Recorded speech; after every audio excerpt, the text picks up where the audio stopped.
নমস্কাৰ বন্ধুসকল, সকলোকে পুনৰবাৰ স্বাগতম জনাইছোঁ মোৰ ইউটিউব চেনেল নটৰাজম SIV-লৈ। পুনৰবাৰ এটা নতুন ভিডিঅ' লৈ আহিছোঁ, নতুন সোৱাদ আপোনালোকক দিবলৈ চেষ্টা কৰিব বিচাৰিছোঁ। সকলোৱে ভিডিঅ'টো ভালকৈ শেষলৈকে চাব বুলি আশা কৰিছোঁ আৰু যিসকলে ভাল পায় লাইক, কমেণ্ট, শ্বেয়াৰ কৰিব। এইবাৰ যাওঁ বলক বিনা ভিছা, বিনা পাছপৰ্টত বিদেশলৈ। এই ভিডিঅ'টোত আমি তাকে দেখাবলৈ চেষ্টা কৰিছোঁ। বলক পলম নকৰি ভিডিঅ'টো আৰম্ভ কৰোঁ। হৰ হৰ মহাদেৱ। অলপ আগতে আপোনালোকে ঠিকেই শুনিছে, কোনো ভিছা নোহোৱাকৈ, ভিছা কয় নে ভিছা কয় বাৰু, বা যি কি নহওক বুজি পালেই হ'ল। ভিছা আৰু পাছপৰ্ট নোহোৱাকৈ আমি বিদেশ গৈ আছোঁ। ম্যানমাৰ, ভাৰতবৰ্ষৰ অৰুণাচলৰ সীমান্ত আৰু ম্যানমাৰৰ সীমান্তত পাংচুপাছ নামেৰে এটুকুৰা ঠাই আছে আৰু সেই ঠাইটুকুৰা নামেৰে পাংচুপাছ ফেষ্টিভেল নামেৰে এটা ফেষ্টিভেল পাতে দুয়োখন দেশৰ সম্বন্ধটো সুদৃঢ় কৰিবৰ বাবে। আৰু এই ফেষ্টিভেলটো হ'ল আন্তঃৰাষ্ট্ৰীয় ফেষ্টিভেল। তাকে চাওঁ বুলি বন্ধু এজনৰ লগত পৰিয়াল লগত লৈ ওলালোঁ। প্ৰথমতে মাৰ্ঘেৰিটাত ৰাতি কটাম বুলি। এয়া মাৰ্ঘেৰিটাৰ পৰাই আমি চিংফো ইক'লজ ইনথঙত আছে, সকলোৱে চিনি পায়, এখন বৰ সুন্দৰ লজ। তালৈ গ'লোঁ প্ৰথমতে। আগতীয়া যোগাযোগ কৰা নাছিলোঁ যদিও বন্ধু এজনক ফোন কৰি সুধিছিলোঁ, ৰুম পাম বুলি কৈছিলে, কিন্তু গৈ পাই গম পালোঁ ইয়াত ৰুমৰ কিবা মেৰামতি চলি আছে, গতিকে ৰুম নাপালোঁ। ৰুম নোপোৱাৰ বাবে, কিন্তু বৰ সুন্দৰ ঠাই দেই, মই আপোনালোকক ক'লোঁ নহয়, চাওক ইয়াতে ভিতৰেই চাবনে বাহিৰেই চাবনে চিংফো এটি ভিলা, চিংফো কটেজ, ইমান ধুনীয়া নহয়, ইয়াত মানে থাকিবলৈ নাপায়, মনটো অলপ বেয়া লাগিছে। প্ৰতিটো ৰুমৰ ভাড়া আছিলে 2500ৰ পৰা 3500 নেকি। তাত থাকিবলৈ নাপায় আমি গুচি আহিলোঁ। সেই মোৰ লগৰ বন্ধুজনে আকৌ পৰামৰ্শ দিলে সিহঁতৰ ঘৰৰ ওচৰতে মাৰ্ঘেৰিটাৰ বৰ্তমান আটাইতকৈ যিখন ভাল হোটেল, টাংচা, হোটেল টাংচালৈ আমি আহিলোঁ। তাৰমানে কি হয়, যিহেতু শিৱসাগৰৰ পৰা পাংচুপাছলৈ 250তকৈ বেছি কিলোমিটাৰ, গতিকে পৰিয়াল লৈ সৰু বাচ্ছা লৈ পেলাই একেদিনাই ভ্ৰমণ কৰাটো উচিত নহ'ব বুলি ভাবিয়েই আমি শিৱসাগৰৰ পৰা আবেলি সময়ত ওলাই গৈ, আবেলি নহয় আৰু 1টামান বজাত ওলাই গৈ 4-5টা বজাত মাৰ্ঘেৰিটা পালোঁ। মাৰ্ঘেৰিটা পাই পেলাই এয়া আজি ৰাতিটো ইয়াতে ষ্টে' কৰিম টাংচাত, হোটেল টাংচাত। তাৰপিছত আমি কাইলৈ পুৱা যিমান সোনকালে পাৰোঁ আমি পাংচুপাছ ফেষ্টিভেল চাবলৈ যাম। হোটেলখন আপোনালোকক অলপমান দেখাই দিছোঁ। বৰ সুন্দৰ হোটেল, সঁচা অৰ্থত বৰ সুন্দৰ এখন হোটেল, পৰিয়ালৰ কাৰণে উপযোগী, সুৰক্ষা ব্যৱস্থা সুন্দৰ, ধুনীয়া, চাফ চিকুণ, এই গোটেইখিনি আপোনালোকক মই দেখাই দিছোঁ। ইয়াত আহিলে আপোনালোকে কিবা কাৰণত থাকিবলগীয়া হ'লে থাকিব পাৰিব। এটা সুন্দৰ ৰুম, হোটেলৰ নাম টাংচা। তো টাংচা নামটো দেখি মানে আপোনালোকে কনফিউজ নহ'ব। এইটো দেখাবলৈ আছে, বাৰাণ্ডাখন বৰ ধুনীয়াকৈ বেলকনিটো বনাই থৈছে, সজাই থৈছে। তো AC, তাৰপৰা গিজাৰটো থাকিবই চাগে। এয়া আমাৰ বেগ চেগবোৰ ভৰোৱা হৈ গ'ল। ধুনীয়া এটা বাথৰুম আছে, এইটো বাথৰুম নহয় দেই, চৰি, ৱাৰ্ড্ৰপ আছে। এইটো এটা আপাৰ চিলিঙৰ ভিউটো। তো এটা টেবুল, চকী সুন্দৰ দুজন মানুহৰ কাৰণে, টিভি সৈতে, ডাষ্টবিন, বিচনা, টৱেল, এইটো ইমাৰ্জেঞ্চি, কি খাব মেলিব ইয়াত মেনু আছে, লগত তাৰমানে ৰুম ছাৰ্ভিচৰ ফোন। এতিয়া আমি চাম বাথৰুমটো, এইটো মেইন বস্তু। লাইট ক'ত জ্বলিব, জ্বলি গ'ল। বাথৰুমটো সুন্দৰ, চাফ চিকুণ, তো গ্লিজাৰ আছে, ঠাণ্ডা দিনত যিটো অতিকে প্ৰয়োজনীয় বস্তু। চফা ইয়াতে কি আছে, এক মিনিট মই চাই আছোঁ ইয়াতে কি আছে।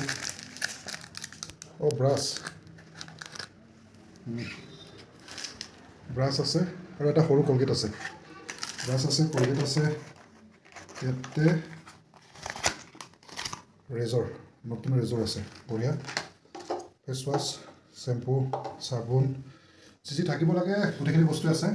সুন্দৰ ৰুম, চাফ চিকুণ, বঢ়িয়া। আমি বেলকনিটো চাই দিব ব'লক, টিপটপ এটা বেলকনি।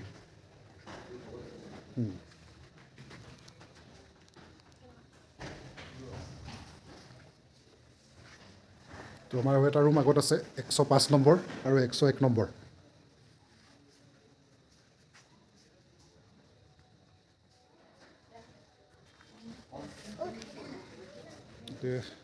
বুদ্ধদেৱৰ এটি মূৰ্তি আছে, বুদ্ধদেৱৰ মূৰ্তি ভাগ আছে। এইটো মাৰ্ঘেৰিটা চিভিল হস্পিটেল য'ত আছে, চিভিল হস্পিটেলৰ ৰাস্তাটোতে এই হোটেলখন আছে, আৰু হোটেলটোৰ নাম হৈছে টাংচা।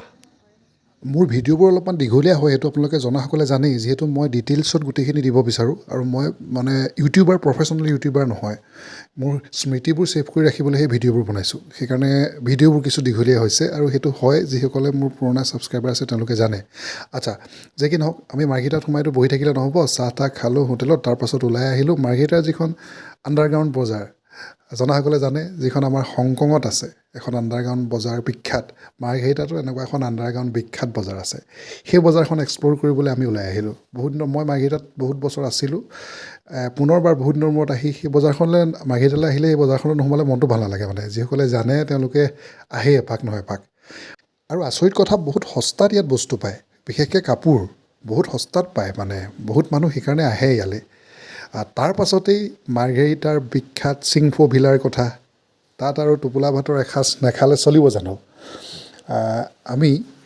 বজাৰত কিছু বজাৰ সমাৰ কৰাৰ পাছত কাপোৰ কানি তাৰ পাছত আহি গ'লোঁ মাৰ্ঘেৰিটাৰ চিংফো ভিলাত এইটো যে যি টোপোলা ভাতৰ আজি ইমান আমাৰ অসমত বিৰাট পয়োভৰ চবতে পায় প্ৰথম কিন্তু আৰম্ভণি মই ইয়াত পাইছিলোঁ 2007 চন নে 8 চনত আমি 10 চনমানত নেকি এটা প্ৰথম খাইছিলোঁ নহয় 2007-8 চনমানতে প্ৰথম খাইছিলোঁ তাৰ পাছত এতিয়া অসমৰ চবতে পায় কিন্তু এইখনেই সেই বিখ্যাত টোপোলা ভাতৰ আৰম্ভণি জেগা মই জনাত দেই আৰু কোনোবাই যদি জানে ক'ৰবাত হৈছিলে আমাৰ অসমৰ মানে অসমৰ চবফালে বিয়পি পৰিলে যে টোপোলা ভাতটো সেই কথাটো কৈছোঁ দেই কোনোবাই যদি জানে যে ইয়াতকৈও আগত অসমত বেলেগ ক'ৰবাত টোপোলা ভাত আছিলে বুলি তেতিয়াহ'লে কমেণ্ট কৰি জনাবলৈ একেবাৰে নাপাহৰিব ইয়ালৈ আহি পেলাই আমি সেই বিখ্যাত টোপোলা ভাত অৰ্ডাৰ কৰিলোঁ ৰাইজে খাবলৈ আৰম্ভ কৰিছে মই ছোৱালী ৰখিছোঁ আৰু এইবোৰৰ মাজতে ফটো ভিডিঅ' ল'বলৈ থাকিয়ে গ'ল আধা আধি শেষেই হ'ল কি খালোঁ এইটোতো দেখুৱাব লাগিব ন আমি কিন্তু থাকিয়ে গ'ল আৰু মানে শেষেই হ'ল মোটামুটি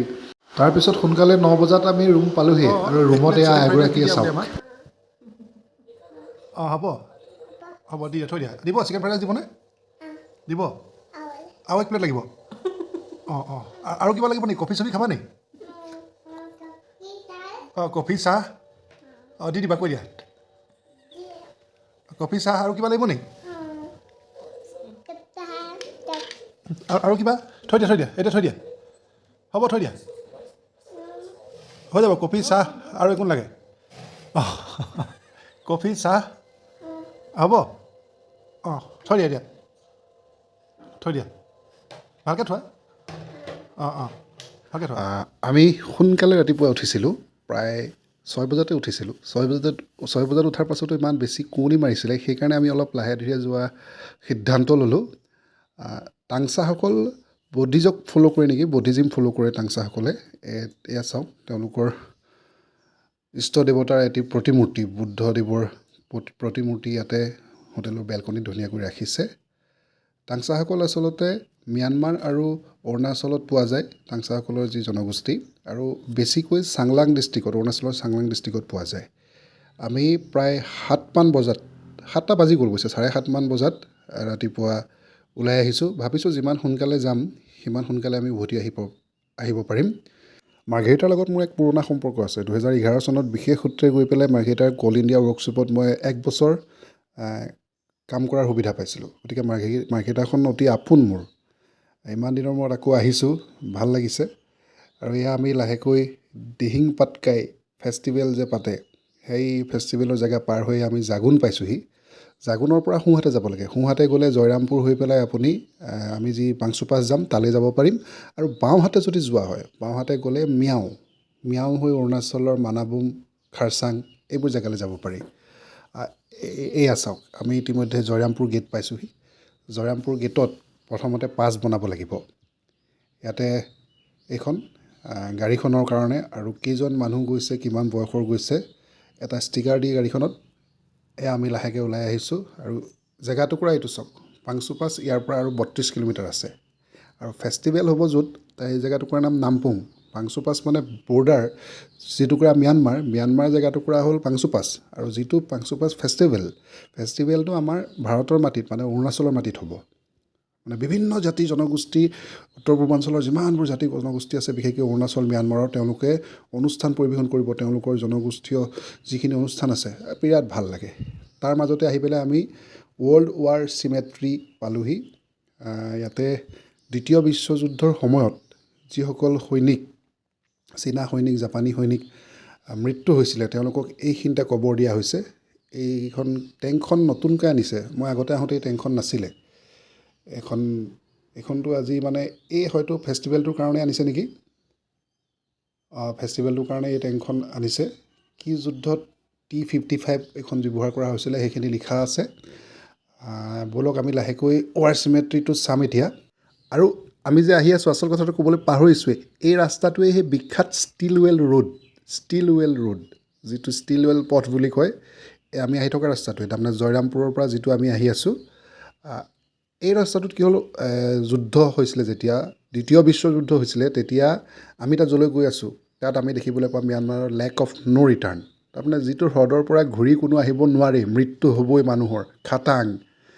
গতিকে পদব্ৰজে আহিছিলে বহু সৈনিক, এয়াৰফ'ৰ্চৰ প্লেনত আহিছিলে, কিবা কেনেকৈ আহিছিলে, এয়াৰফ'ৰ্চৰ প্লেনত ৰাডাৰ নাপায় সেইটুকুৰাত, লেক অফ ন' ৰিটাৰ্ণৰ ওচৰত। তেনেকৈ মানে যুদ্ধটো যুদ্ধই, যুদ্ধ নকৰাকৈও বহুত মানে সৈনিকৰ মৃত্যু হৈছিলে। সেই মৃত্যু হোৱা সৈনিকখিনি ইয়াত আনি পেলাই মেক্সিমাম সৈনিকক এই জেগাটুকুৰাত হেৰি কৰিছিলে, কবৰ দিছিলে। তৃতীয় বিশ্বযুদ্ধৰ মৃত সৈনিকসকলৰ কবৰস্থান। গছবোৰ কাটি পেলালে। ইয়ালৈ আগতে আহোঁতে মই গছবোৰ বহুত ওখ ওখ গছ আছিলে, আৰু এটা বৰ কি ক'ম আৰু সাংঘাতিক এটা পৰিৱেশে বিৰাজ কৰিছিলে একদম। মিউজিয়ামটো সম্পূৰ্ণ হোৱাগৈ নাই, কিন্তু সৰুটো মিউজিয়ামটো সম্পূৰ্ণ হোৱা নাই, মিউজিয়ামৰ কাম চলি আছে। এইটো এটা স্মৃতিসৌধ, সেই মৃতকসকলৰ পবিত্ৰ স্মৃতিত। এই এই কবৰস্থানখন বিশেষকৈ বিদেশী সৈনিকৰ আছিলে, চীনা সৈনিকৰ বিশেষকৈ আছিলে। হাজাৰ হাজাৰ চীনা সৈনিকক ইয়াত সমাধিস্থ কৰা হৈছিলে। মই আগতে 2-3বাৰ ইয়ালৈ আহিছোঁ, সেইবাবে মই সেই পুৰণা ফিলটো পোৱা নাই, পুৰণা যিটো অনুভৱ, সেই গছ গছনিবোৰ পূৰা থাকোঁতে ইয়াত মানে আপুনি কৈছোঁ নহয়, আপুনি মানে আপোনাক কোনোবাই চুই দিলে আপুনি ভয় খাই যাব, জিকাৰ খাই যাব গাটো, এনেকুৱা এটা পৰিৱেশ। এতিয়া বহুত গছ কাটি দিলে। সাধাৰণতে পৰ্যটকসকলে আচলতে আহিবলৈ ভয় খোৱাৰ কাৰণে বা পৰ্যটকসকল কমি গৈছে বাবে নেকি, সেইটো কথা মই নাজানো। কিন্তু এইবোৰ চব, এই যে দেখিছে পকা, প্ৰতিটোৱে এটা এটা কবৰ, প্ৰতিটোৱে এটা এজন সৈনিকৰ সমাধিস্থলী। চাওক, হাজাৰ হাজাৰ কবৰ আছে ইয়াত, হাজাৰ হাজাৰ কবৰ আছে। অলপ দিনৰ আগতে চীনৰ মানুহো আহি গৈছে, তেওঁলোকৰ পূৰ্বপুৰুষৰ ইয়াত সমাধি বিচাৰি পাইছে ইয়াতে। তো এজন মেজৰ, মই নামটো পঢ়িবলৈ দিগদাৰ পাইছোঁ দেই, আপোনালোকে পঢ়ি ল'ব। চীনৰ পৰা মানুহ আহি তেওঁলোকৰ এই প্ৰজন্ম আহি পেলাই পূৰ্বপুৰুষসকলক চিনাকি কৰিছে, তেওঁলোকৰ সমাধিস্থলীত তেওঁলোকে শ্ৰদ্ধাঞ্জলি তৰ্পণ কৰিছে। ইতিমধ্যে অৰুণাচল চৰকাৰে এটা খুব ভাল ব্যৱস্থা গ্ৰহণ কৰিছে যে গছখিনি কাটিছে, কিন্তু খুব মুকলিকৈ ৰাখিছে, চাফ চিকুণ কৰি ৰাখিছে। আৰু এইটো হ'ল ৰংগমঞ্চ, প্ৰেক্ষাগৃহৰ নিচিনা এটা ঠাই, ইয়াতে অনুষ্ঠান পৰিৱেশন কৰা হয়। অৰুণাচল চৰকাৰৰ এই পদক্ষেপক সঁচাকৈ আমি সন্মান জনাব লাগিব। আৰু ইয়াত কোনো টিকেটৰ ব্যৱস্থা নাছিলে দেই, এই কথাটো মই আপোনাক কৈ থৈছোঁ, ইয়াত কোনো টিকটৰ ব্যৱস্থা নাছিলে। ইমান সুন্দৰকৈ সংৰক্ষণ কৰি ৰখাৰ পিছতো এতিয়া আমি পালোহি, কি পালোহি নাজানো, কিন্তু সোঁফালে যাবলৈ নহয়, আমি বাওঁফালে যাব লাগিব। এইখিনিতে মই কমলা ল'লোঁ, 100 টকাত 4 কেজি কমলা দিলে। PPIF পাংচুপাছ ইণ্টাৰনেশ্যনেল ফেষ্টিভেল লিখা আছে। এতিয়া আমি বাওঁফালে আহিলোঁ, 100 টকাত 4 কেজি কমলা লৈছোঁ, কিন্তু এঘণ্টা নহ'লে গোটেই 4 কেজি কমলা খাই আমি শেষ কৰি দিলোঁ, ইমান মিঠা। আৰু এটা কথা কৈ থওঁ এইখিনিতে, এই যে আমি আহিছোঁ, এয়া নামপুং পালোহি। ইয়াতে যিটো মানে ফেষ্টিভেলটো হৈছে, মহোৎসৱটো যিটো হৈছে আচলতে ইয়াত হৈছে। মহোৎসৱটো ইয়াত হ'ব, জাতি জনগোষ্ঠীৰ কৃষ্টি প্ৰদৰ্শন ইয়াত হ'ব। আমি এতিয়া ম্যানমাৰৰ মাটিত ভৰি দিবলৈ যাম। এই সোঁফালে হৈছে, কি কৈছিলোঁ, এই যে বৰ্ডাৰ, সীমান্ত, এই যে আমি ভৰি দিবলৈ যাম, তাক কোৱা হয় ন' মেনছ লেণ্ড। তাত যদি আপুনি বেলেগ দিনত যায়, আপোনাক দেখা মাত্ৰকে গুলি কৰি দিয়াৰ নিৰ্দেশ থাকে। ন' মেনছ লেণ্ডত আমি যাব নোৱাৰোঁ, দেখা মাত্ৰকে আমাক গুলি কৰাৰ নিৰ্দেশ থাকে। গতিকে এই তিনিটা দিন তেওঁলোকে আমাক দিছে এই ন' মেনছ লেণ্ডত গৈ ভৰি দিবলৈ। আৰু এইটো এটা বিৰাট ডাঙৰ কথা, মোৰ নিচিনাটোৰ কাৰণেতো বহুত ডাঙৰ কথা। আমি ন' মেনছ লেণ্ডত গৈ ভৰি দিম। আপুনি চিন্তা কৰকচোন, আপুনি ন' মেনছ লেণ্ডত ভৰি দিব পাৰিবনে পটককৈ? ইণ্ডিয়া পাকিস্তান হওক, ভাৰত ম্যানমাৰ হওক, আপোনাক এটা হেৰি দিব লাগিব, অনুমতি দিব লাগিব। আৰু এয়া চাওক, আৰু এটি পাছ বনাই আছে গাড়ী থোৱাৰ পাছ তাত গাড়ীখন য'ত আমি থ'বগৈ লাগিব গাড়ী থ'বৰ বাবে পাছ বনাই আছে সাংঘাতিক লাইন তাৰপাছত আমি যেনে তেনে আহি সোনকালে আহিছিলোঁ কাৰণে আচলতে পাছটো বনালোঁ ইতিমধ্যে প্ৰায় মাৰ্ঘেৰিটাৰ পৰা 45-50 কিলোমিটাৰমানহে হ'ব নেকি পাংচু পাছলৈকে বেছি হ'ব 62 কিলোমিটাৰমান হ'ব কিন্তু 7টা বজাত ওলাই আহি আমাৰ এতিয়া 10:30 বাজি গ'ল আকৌ দেই এই ভিৰ ভাৰৰ মাজেৰে আহোঁতে এতিয়া আমি একদম জেগা পালোহি পাংচু পাছ ফেষ্টিভেল পাৰ হৈ ম্যানমাৰ এয়া চাওক ম্যানমাৰ পাংচু পাছ মাৰ্কেট ভিউ পইণ্ট ইয়াত এখন বজাৰ আছে এই বাওঁফালে ৰাস্তাটোত আমি উঠি আহি আছোঁ এইটোত আপোনাৰ গাড়ী ঘোঁৰা যাবলৈ নিদিয়ে দিছে হয়তো মিনিষ্টাৰ VIP এনেকুৱা মানুহবোৰৰ গাড়ী যাবলৈ দিছে মই আগতেও এবাৰ আহিছিলোঁ 2000 সেই মাৰ্ঘেৰিটাত থাকোঁতেই 2011 নে 12 চনত সিবাৰ কেমেৰা নাছিলে হাতত মোবাইল নাছিলে আচলতে গতিকে এনেকৈ অহাটো সম্ভৱ নাছিলে ফটো লোৱাটো সম্ভৱ নাছিলে ইয়াতে ওপৰত এটা চাউনি আছে আৰক্ষী চাউনি আছে আৰক্ষী এটা নহয় দুফালে দুটা চাউনি আছে এফালে ভাৰতৰ আৰক্ষী চাউনি সিফালে ম্যানমাৰৰ আৰক্ষী চাউনি আমি আৰক্ষী চাউনি পাইছোঁহি ইয়াৰ পাছতেই আমি গেট পাম গেটত আমি ক্ৰছ কৰিম গেটত সাধাৰণতে ফটো চটো মাৰিবলৈ নিদিয়ে কিন্তু চাওঁচোন ফটোটো মৰা নহ'ব কিবা কৰি আপোনালোকক দেখাবলৈ পাওঁনে চেষ্টা কৰিম ৰ'ব গেটখন এয়া তলৰ যিটো ভিউ ওপৰৰ পৰা আহি পেলাই ইয়াতে পৰ্যটক বহুত আহিছে আৰু আটাইতকৈ বেছি অসমৰ পৰ্যটকেই আহে এম্বুলেঞ্চ ৰাখিছে কিবা কিবি হ'ব পাৰে এইখিনি আৰক্ষীৰ হেৰি মে আই হেল্প ইউ মানে may I help you desk গেটখন অকণমানকৈ আপোনালোকক দেখাইছিলোঁ মন কৰিলে নাই নাজানো এয়া মই ঢাকি আহিছোঁ আচলতে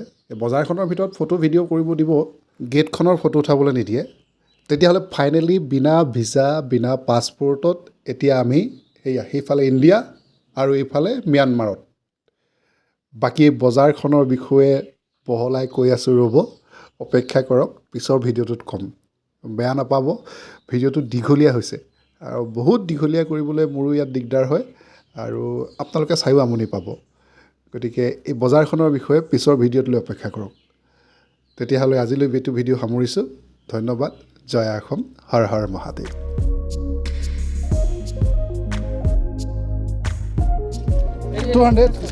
200 for